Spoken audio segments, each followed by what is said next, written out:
వరద సహాయక చర్యలు రాత్రింబవళ్లు శ్రమిస్తున్నారు మంత్రి నారాయణ. కండ్రిగ సమీపంలో ఉన్న నూజివీడు రహదారి చుట్టుపక్కల ఇప్పటికే నీరు నిల్వ ఉంది.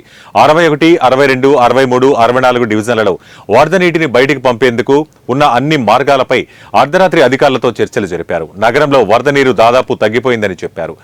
కొన్ని ప్రాంతాల్లో మాత్రమే నీరు ఇప్పటికీ నిల్వ ఉందని, కండ్రిగ చుట్టుపక్కల నిల్వ ఉన్న నీటిని బయటకు పంపించేందుకు ఏర్పాట్లు చేసినట్లు తెలిపారు.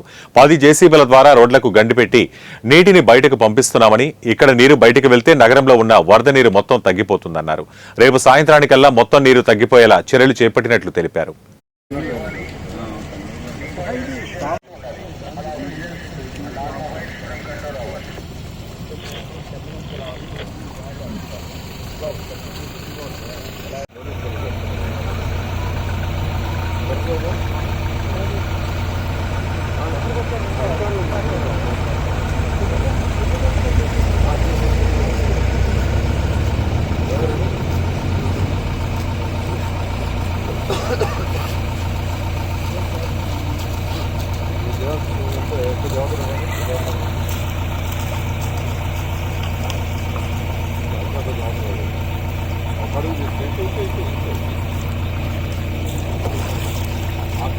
ఆ లెవెల్